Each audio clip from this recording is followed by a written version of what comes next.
सभी हैं। पुराने लोग तो मैं सोचता हूँ समझते हैं, नई जनरेशन शायद से नहीं जानती। ऑलमोस्ट सूप पहले के समय में भी इस्तेमाल किया जाता, आज भी गांव में इस्तेमाल किया जाता है। बांस की डंडियों से बना हुआ होता है और उसमें गेहूं को झटका जाता था, ठीक है। छाछ बोलते हैं, कुछ सूप बोलते हैं, अलग अलग बिहार में कुछ बोलते हैं, ठीक है। पर बाइबल में उसका सूप करके, ये वो सूप नहीं है टमाटो सूप, चिकन सूप, ध्यान करिएगा, क्योंकि कंफ्यूजन बहुत है कि ये कौन सा सूप है जिसे यीशु मसीह भी जानता है। ये वो सूप है जिसको आप झटका भी बोलते हैं, छाछ भी बोलते हैं। गेहूं को उसमें इस तरीके से झटका जाता था, तो उससे क्या होता था, हाँ, जो गेहूं के अंदर कूड़ा होता था, जो आंखों से बारीकी से एक एक करके निकालना वो आसान नहीं होता था।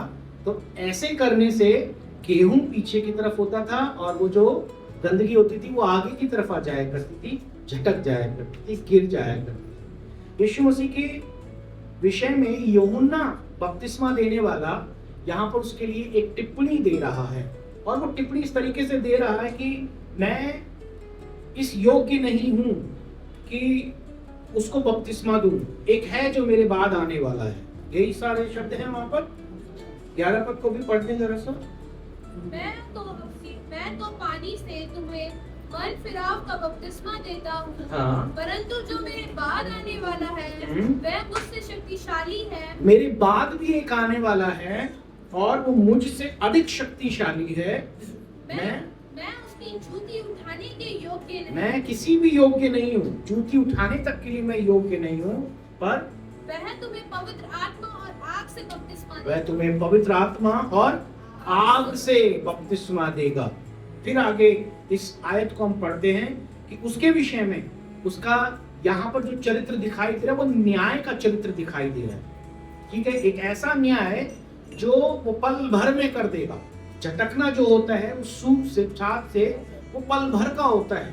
एक ऐसा झटका जिसके के माध्यम से गेहूं अलग और भूसी या उसका कूड़ा एक झटके में अलग, एक झटके में अलग, वो उसका न्याय प्रदर्शित करता है। उसने कहा कि उसका सूप उसके हथेली में है, उसके हाथ में है, और वह अपना खलिहान अच्छी रीति से साफ करना जानता है, ठीक है। साफ करेगा और अपने गेहूं को तो खत्ते में इकट्ठा करेगा, परंतु भूसी को उस आग में जलाएगा जो बुझने की नहीं है। मैं दो किस्म के दृश्य आपको यहाँ पर बताने के लिए हूँ।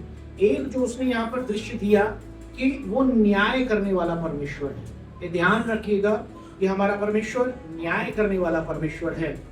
इसका एक और पहलू भी है, समझने की जरूरत है। हम अपने जीवनों में शायद ही कोई ऐसा होगा जिसने यीशु मसीह में विश्वास किया और उसके जीवन में परेशानियां ना आई। लोगों को ऐसा शायद से भरोसा दिलाया जाता है कि यीशु मसीह में आने पर सब कुछ ठीक, पर कई बार सब कुछ ठीक नहीं होता। लगता है ये तो और ज्यादा परेशानियां बढ़ गई, और इस कारण बहुत से लोग उस प्रभु के सन्मुख आने की बजाय उसको छोड़ करके, ये बिल्कुल वो घटना है जहां यीशु मसीह के साथ साथ रहने वाले बहुत सारे लोग थे जिनके पेट भर दिए जाते थे, जिनकी चंगाइयां हो जाया करती थी, जो सब कुछ भला भला देख रहे थे, अच्छा अच्छा देख रहे थे। यीशु मसीह के साथ में हजारों की तादाद में भीड़ हुआ करती थी। शास्त्री और फरीसी लोग ये देखते थे और इस बात से उसके ऊपर हाथ डालने से वो डरते थे कि भीड़ बहुत है। लेकिन उस भीड़ में बड़ी कमजोर लोग भी थे। वो ऐसे लोग थे जो मात्र तमाशा देखना चाहते थे, कुछ ऐसे थे जो चंगाई अपने जीवन में पाना चाहते थे, कुछ ऐसे थे कि इसके साथ रहो, यह आश्चर्य कर्म करता है और 5 रोटी और 2 मछली से बड़ा भोजन भंडार करवा देता है, पेट भी भर जाया करता है। ये ऐसा व्यक्ति है जो एंटरटेनमेंट कर रहा है, लोगों को जवाब दे रहा है, उपदेश बड़े अच्छे देता है। ऐसे भी लोग थे जो उसके उपदेशों को सुनना चाहते थे, अच्छी बातों को सुनना चाहते थे। बहुत कम थे उसमें, उस भीड़ में, जो यकीन करते थे उस पर विश्वास करते थे और ये मानते थे कि निश्चय ही परमेश्वर का पुत्र है। बहुत कम थे। जिन्होंने बहुत कुछ छोड़ा था और उसके पीछे चलना शुरू कर दिया था, वो उसके चेले थे। उनके सामने सब कुछ था, भंडार था, भरपूर था, लेकिन तो भी उन्होंने उन तमाम भंडार को, सब कुछ जो साधन उनके पास थे उनको छोड़ा और उस यीशु के पीछे चलना शुरू कर दिया। पिछले ही दिनों हमने इस दृश्य पर ध्यान किया था कि जहां पतरस की नाव पूरी मछलियों से भरपूर थी, यूहन्ना याकूब को भी वो दावत दे रहा है कि जल्दी आओ, नाव को लेकर के आओ, जाल फटने की स्थिति में है, और उन्होंने भरपूर मछलियां प्राप्त कर ली, जबकि एक रात पहले कुछ भी नहीं हासिल किया था। लेकिन पल भर में पूरी नाव मछलियों से भर गई, पूरा जाल मछलियों से भरा हुआ था और स्थिति उस जाल के फटने की थी। मगर अंत में क्या होता है? क्या वो उनको बाजारों में बेचने के लिए गए? नहीं। बाइबल में हम दृश्य देखते हैं कि वो सब कुछ छोड़ करके उसके पीछे, सब कुछ मिलने के बावजूद, एक रात पहले तक उनके पास एक मछली नहीं थी, लेकिन ठीक सुबह के समय में जब यीशु ने आशीर्वाद उनके जीवन में किया, उनके पास सब कुछ था, लेकिन उन्होंने उन सब कुछ को महत्व नहीं दिया, यीशु को महत्व, और वो छोड़ करके उसके पीछे हो लिए। पतरस एक सवाल भी पूछता है यीशु से कि प्रभु, हमने सब कुछ छोड़ करके तेरे पीछे हो लिए हैं, हमें क्या मिलेगा? यीशु ने बताया जवाब के तौर पर, मैं तुमसे सच कहता हूँ, जिसने मेरे लिए इस संसार में कुछ छोड़ा है, परमेश्वर के राज्य में उससे 100 गुना ना पाए। बहुतायत से 100 टाइम्स बेटर, 1 गुना नहीं, 2 गुना नहीं, 10% नहीं, 50 नहीं, बल्कि 100 गुना, 100% परमेश्वर उसको बहुतायत से देने की बात करता है।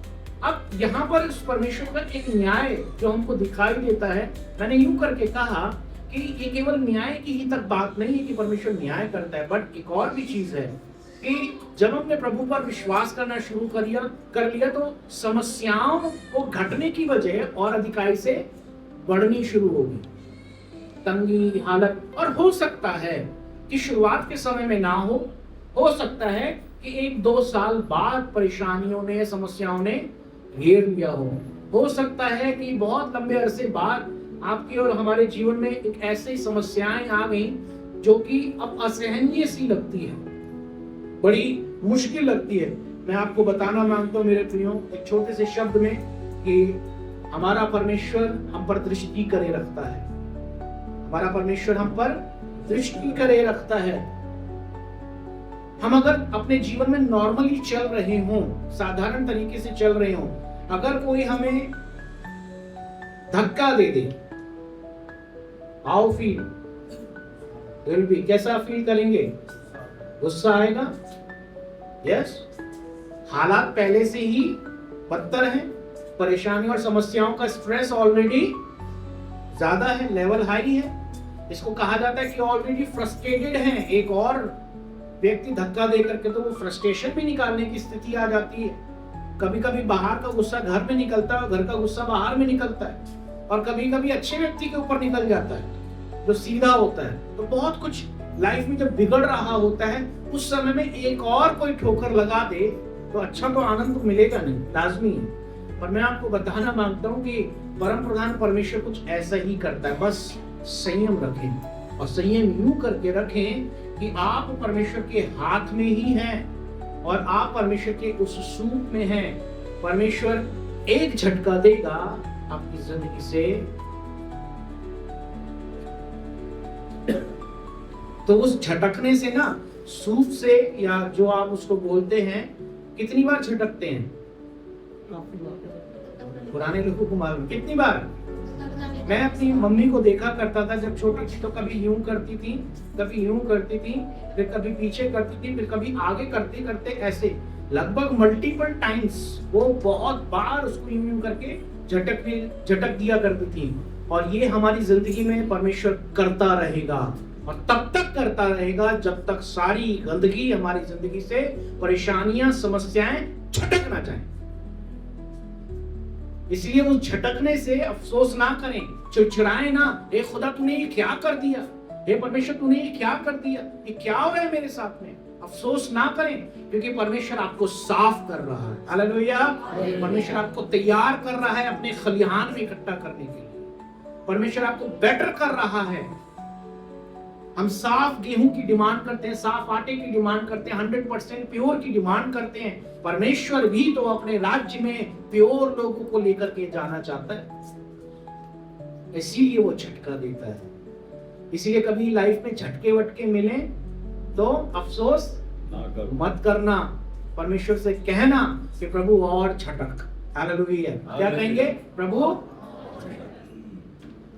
कुछ लोग नहीं बोल रहे कि कल ना झटक दे,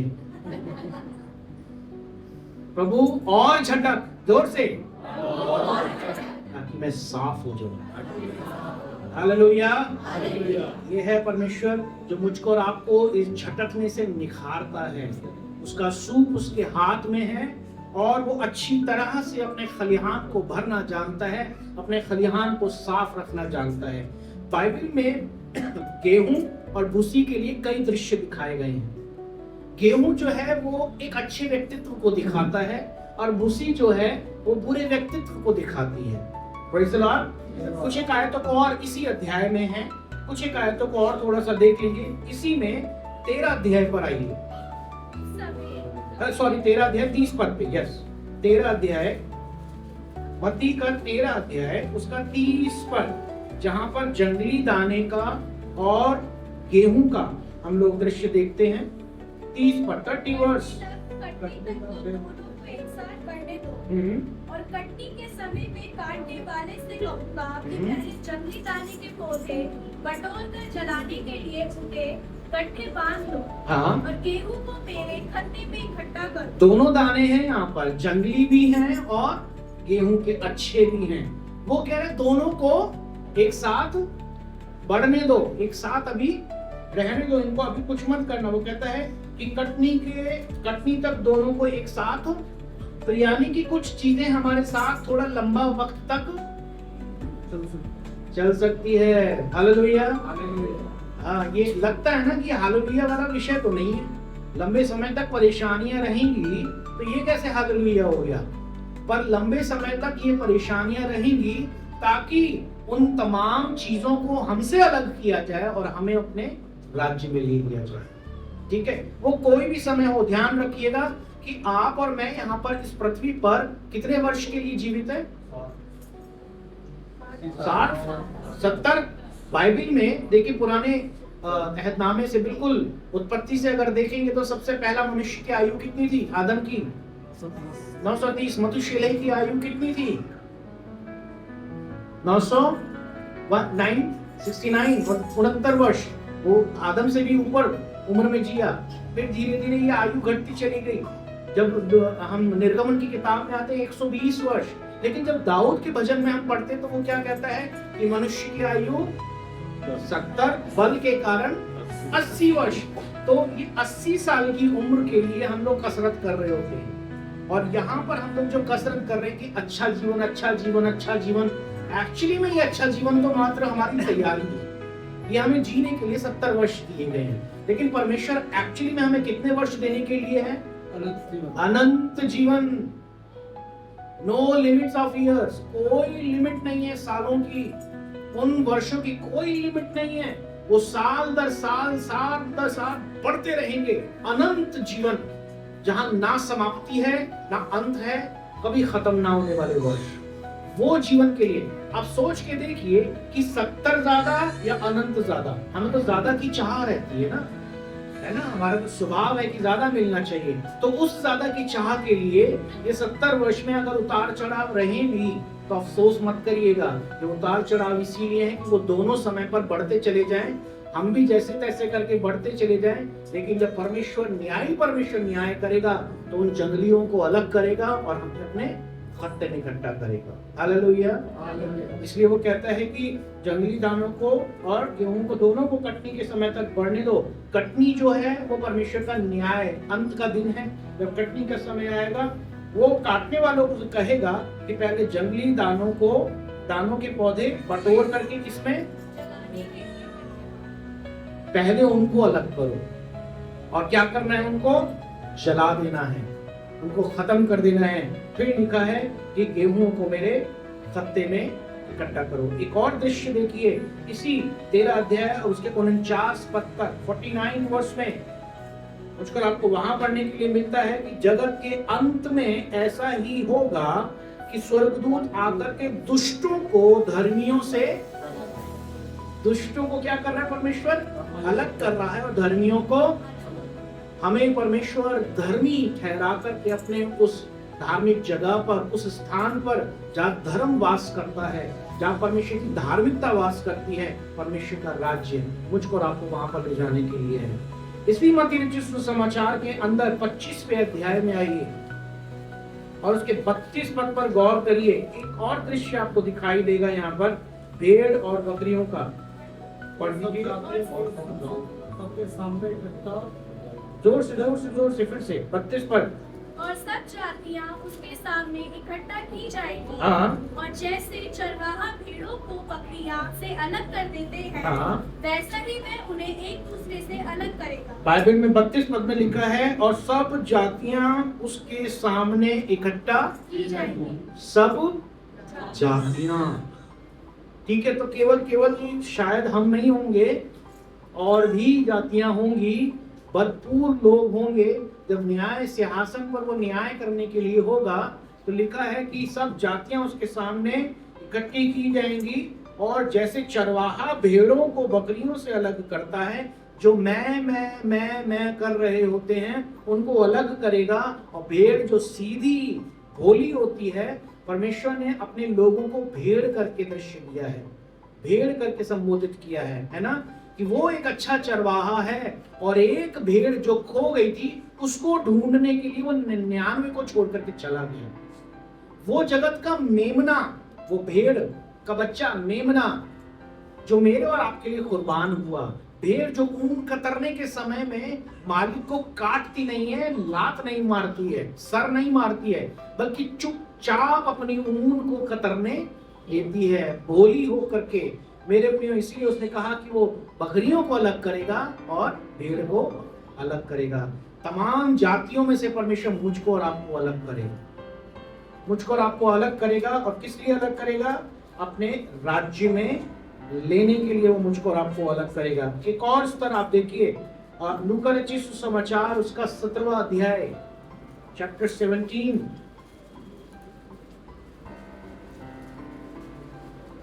उसका 34 पद पढ़िए, 34। मैं तुमसे कहता हूँ, इस रात दो मनुष्य एक घाट पर होंगे, एक ले लिया जाएगा और दूसरा छोड़ दिया जाएगा। दो मनुष्य होंगे घाट पर, एक ले लिया जाएगा और दूसरा छोड़ दिया जाएगा। नीचे लिखा है, दो स्त्रियां होंगी जो चक्की पीस रही होंगी, एक ले ली जाएगी और दूसरी छोड़ दिया जाएगा। अब कौन धर्मी होगी और कौन नहीं होगी? कौन धर्मी होगी या कौन धर्मी होगा? जो व्यक्ति के विषय में यहाँ पर लिखा हुआ है, परमेश्वर एक को ले लेगा, उस एक को जो परमेश्वर के साथ सच्चा है, जो परमेश्वर में जीता है, जो परमेश्वर में चलता है, जो परमेश्वर के स्वभाव को अपनाए हुए है, जिसके जीवन के अंदर मैं वाली बात नहीं है, जिसके जीवन के अंदर बुरे चाल चलन नहीं है, जिसके जीवन के अंदर बुरी आदतें नहीं है, जिसके जीवन के अंदर सांसारिक मन नहीं है, परमेश्वर उसको छोड़ देगा।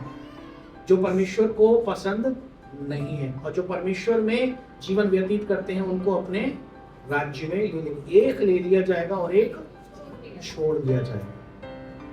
एक और दृश्य देखिए, मत्ती उसका 25 उसका 46 पद।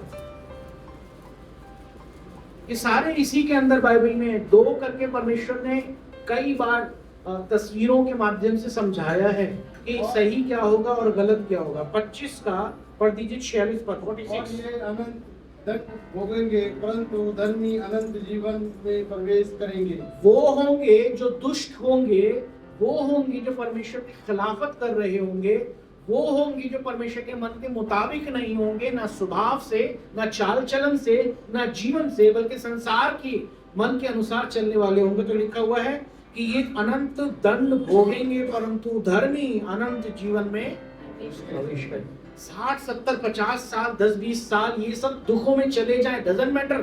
परमेश्वर अनंत जीवन देने के लिए, परमेश्वर बड़ा देने के लिए। कभी कभी हमारी प्रार्थनाओं का जवाब हमें पल भर में नहीं मिलता, हफ्ते दर हफ्ते नहीं मिलता है, महीनों दर महीने नहीं मिलता, सालों साल निकल जाते हैं, वर्ष दर वर्ष बीतते चले जाते हैं, और हमें लगता है कि पता नहीं परमेश्वर सुन क्यों नहीं रहा है, परमेश्वर कार्य क्यों नहीं कर रहा है। ये घटना हमें अपने आप के साथ ऐसा लगता है कि हम भुगत रहे हैं, हम जी रहे हैं इसको, इस दुख को, कलेश को। बाइबल में आप दृश्य देखिए, कितने ही जिंदगियां ऐसी रही हैं जिन्होंने 1-2 साल नहीं, कई साल ऐसे ही व्यतीत किए, लेकिन परमेश्वर से उनका विश्वास न तो टूटा, न ही उनका विश्वास अधिक हुआ। वो हिला नहीं, वो बने रहे उस विश्वास में और चलते रहे उस विश्वास के अनुसार। और परमेश्वर ने अंत के समय में उनके जीवन के अंदर वो भरपूर ब्लेसिंग्स को दिया जिनकी अपेक्षाएं भी उन्होंने नहीं करी थी, जो उन्होंने कल्पनाओं में भी नहीं किया था। अनंत जीवन के लिए वो दंड भोगेंगे जो परमेश्वर के दृश्य में, परमेश्वर की दृष्टि में बेहतर नहीं है। और जो परमेश्वर की दृष्टि में बेहतर होंगे, धर्मी होंगे, वो अनंत जीवन के लिए होंगे। एक और आपको एक रेफरेंस देना चाहता हूँ। अंत के समय के उस दृश्य को अगर आप देखें, प्रकाशित वाक्य उसके 22वें अध्याय को अगर आप देखें कि कौन होगा उस परमेश्वर के राज्य में, गेहूं होगा या भूसी होगी, दुष्ट होगा या धर्मी होगा, भेड़ें होंगी या बकरियां होंगी, धर्मी होगा या दुष्ट होगा। 22 का पढ़ दीजिए मेरे लिए, 15 पद, 14 पद से पढ़े। धन्य है धन्य है वे जो अपने वस्त्र धो लेते हैं, जिनके दाग लगे हुए हैं, जिनके वस्त्रों में दाग लगे हुए हैं, वो धो लेते हैं। आगे, क्योंकि उन्हें जीवन के वृक्ष के पास आने का अधिकार उन्हें अधिकार मिला है। आगे, और वे फाटकों से होकर नगर में प्रवेश करेंगे। और पर कुत्ते और टोने और व्यभिचारी और हत्यारे और मूर्ति पूजक और हर एक झूठ का चाहने वाला और गढ़ने वाला बाहर रहेगा। एक कैटेगरी यहाँ पर बताई गई है, ठीक है।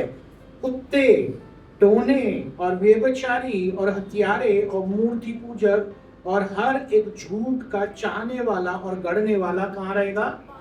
बाहर रहेगा। एक जानवर का यहाँ पर तस्वीर करके बताया गया है। कुत्ते शब्द जो है बाइबल के अंदर एक जगह और भी आया हुआ है। सुअर करके भी एक शब्द बाइबल में दृश्य करके दिखाया गया है, ठीक है। जानवरों के कई अलग अलग यहाँ पर टिप्पणियों के तौर पर हमें समझाए और सिखाए गए हैं। एक ऐसा नेचर कुत्ते का जो कि वैसे तो संसार में वफादारी के तौर पर देखा जाता है, पर यकीन किया जा सकता है। हमने तो वफादार कुत्तों को भी काटते हुए देखा है ना, जो कि कुछ भी कर सकता है दूसरे का अपने स्वार्थ के लिए, अपने भले के लिए वो दूसरे को बाइट कर सकता है। अपने आप के खाने को बचाने के लिए वो नहीं देखता कि कौन है कौन नहीं है। कई बार वो मालिक को भी बहुत बड़े बड़े एक्सीडेंट्स हुए हैं और भी बहुत सारी चीजें हैं, मगर वो क्या कहता है, कुत्ते, टोने और व्यभिचारी और हत्यारे जो बुरे कामों में, यही मात्र कैटेगरी नहीं है कि ऐसे ही लोग मात्र परमेश्वर के राज्य में नहीं होंगे। और भी दृश्य हैं, और भी कैटेगरीज है, लेकिन लिखा हुआ है यहाँ पर कि कुत्ते, टोने, व्यभिचारी, हत्यारे और मूर्ति पूजक और हर एक झूठ का चाहने वाला परमेश्वर के राज्य से बाहर रहेगा। परमेश्वर के राज्य से, उस अनंत जीवन से बाहर रहेगा। अगर परमेश्वर के उस अनंत जीवन से बाहर है, अगर वो अनंत जीवन परमेश्वर का स्वर्ग का राज्य है, तो स्वर्ग के राज्य के बाहर क्या है? हमेशा की आग, जिसे हम दो शब्दों में बोलते हैं, स्वर्ग और नरक, है ना। हमेशा की आग, वो बाहर रहेगा, वो परमेश्वर के राज्य में नहीं जाएगा। इसीलिए मैं और आप परमेश्वर के राज्य में जाएं, उस सूप को अगर वो झटकता है, हमारे जीवन को यदि वो झटकता है, तो झटकने के लिए अलाउ करो। प्रभु झटक। हालात अभी भी शायद से सही नहीं है, क्योंकि अभी भी खराब है। हमारे चावल खाते समय, दाल खाते समय जब कंकड़ आ जाता है ना, तो यूं करके उसको निकाल दिया करते हैं और बनाने वाले पर आंख निकाल दिया करते हैं। ये क्या है? परमेश्वर अपने राज्य में किसी भी रीति से ऐसी बुराई को बर्दाश्त नहीं करेगा। इसीलिए वो यहाँ पर सब कुछ झटक करके क्लियर कर देना मांगता है। हमें मात्र तैयार होने की जरूरत है और अपने आप को समर्पण करने की जरूरत है। हाँ प्रभु, मेरा सारा कंट्रोल तेरे हाथों में है। मुझे क्लीन कर, मुझे साफ कर, मुझे पवित्र कर, और मेरे जीवन में जो भी उतार चढ़ाव, दुख, कलेश, चीजें, मुश्किलें आ रही हैं, मैं ये विश्वास करता या करती हूँ कि तू मुझे और बेहतर करने जा रहा है, और अच्छा करने जा रहा है, मैं इन सब चीजों का सामना करते हुए और मजबूत हो सकूं, मैं अन्यों को बताने वाली हो सकूं या बताने वाला हो सकूं कि परमेश्वर मुझे मजबूत कर रहा है, परमेश्वर स्थितियों को बेहतर करने जा रहा है। आने वाले समय में परमेश्वर अपने राज्य में मुझे लेने के लिए जा रहा है। बाइबल में ऐसे कई चरित्र हुए जिन्होंने इस पृथ्वी पर की चाह नहीं करी, लेकिन परमेश्वर के राज्य की चाह करी। नबूकदनेस्सर के सामने, वो राजा की बनाई हुई मूर्त के सामने झुक सकते थे, लेकिन नहीं झुके। कोई बात नहीं, तुझे आज हमें मारना है, मार दे, लेकिन हम तो परमेश्वर के अलावा किसी और के सामने दंडवत नहीं करेंगे। उन्हें वो अनंत जीवन प्यारा था, बजाय कि यहाँ पर के 50, 60, 70 और 80 साल। और हम इस जीवन के लिए चाह रखते हैं मेरे प्रियो। बाइबल का आयत तो ये बोलती है कि जन्म के दिन से ज्यादा अच्छा है मृत्यु का दिन। इस जन्म के दिन से ज्यादा बेहतर है मृत्यु का दिन। जन्म के समय में हम लोग इस संसार के अंदर पाप के दशा में पैदा होते हैं, लेकिन मृत्यु के बाद में और आप जब विश्वास कर चुके होते हैं और मृत्यु के बाद में और आप परमेश्वर के राज्य में प्रवेश कर रहे होते हैं। इसीलिए बेहतर वो है। मैंने आपको पहले भी बताया कि एक ने बताया कि जब बच्चा पैदा होता है तो अपने हाथों में बड़ी खुशियां, बड़े भंडार, धन लेकर के आता है। जब वो बच्चा पैदा होता है, मुट्ठी ऐसे होती है उसकी, और वो पूरी तरीके से टाइट करके रखा हुआ होता है मुट्ठी को। फिर दूसरे ने बोली कि फिर वो रोता क्यों है? क्योंकि जब तक इस संसार के अंदर के लिए चीजों के लिए मुट्ठी बांध करके रखोगे ना, तब तक रोते रहोगे। जब मुट्ठी खुलती है तब परमेश्वर की महिमा होती है। मालूम इस संसार के सरदार ने यानी शैतान ने किस तरीके से फंसा के रखा हुआ है, ये भी आपको मैंने बताया, फिर से बता देता हूँ कि एक बंदर ने उसकी किसान की फसल खराब करने की ना जिम्मा ले रखा था, और बार बार फसल खराब करता था। उसके बाग के जो पेड़ों में जो फल लगा करते थे वो यूं खाता यूं फेंकता, यूं खाता यूं फेंकता। एक पेड़ से ना कई 100 फल खा जाया करता था, थोड़े थोड़े से खा करके फेंक दिया करता। उसको तो पूरी फसल खराब हो रही है, उसके फल सारे बर्बाद होते चले जा रहे हैं। उसका अब मैं नहीं छोड़ूंगा। उसने एक बोतल ली और उसको जमीन में गाड़ दिया। उसका मुंह बोतल का बड़ा छोटा सा था, और उस बोतल के अंदर उसने चने डाल दिए, ढेर सारे सामान डाल दिया खाने का। बंदर आया, मेरा मैं ऊपर क्या चढ़ूं, मुझे तो नीचे ही सब कुछ मिल गया। उसने हाथ डाला और मुट्ठी बांध ली, अब वो बोतल से निकाल ना पाए। अब पीछे से किसान आया डंडा लेकर के, आज इस बंदर की खैर नहीं, अब ये पकड़ा गया है। और उस उपाय के कारण वो बंदर खूब पिटा। संसार का सरदार शैतान यही करता है कि संसार का लोभ लालच मेरे और आपकी जिंदगी के सामने रख देता है और हम मुट्ठी बांध लेते हैं। कराइए एक्सपीरियंस कभी, बोतल में अगर आपने हाथ डाल करके मुट्ठी बांध ली ना, आप निकाल नहीं पाओगे। समझ रहे? चूड़ी के बराबर का अगर बोतल का मुंह है ना, तो ऐसे ही करके निकालना पड़ेगा, और ऐसे निकालने का मतलब है छोड़ना पड़ेगा, तभी बाहर आएगा। इसलिए संसार की चीजों को छोड़ दो, तभी बाहर आएगा। पकड़े रखोगे तो फंसे रहोगे। परमेश्वर संसार से बाहर मुझको और आपको एक राज्य देने के लिए है, इसलिए वो मुझको और आपको झटक रहा है। जो एग्री करते हैं कि हाँ प्रभु तेरा कंट्रोल हम पर रहे और तू हमें झटक, ताकि हम तेरे राज्य के लिए तैयार हो जाएं, तो अफसोस ना करें मेरे प्रियो। ये दुख के बादल मेरे और आपके जीवन के लिए इसीलिए हैं कि और बेहतर विश्वासी बन जाए। परमेश्वर हम सबको बहुत से आशीष दे।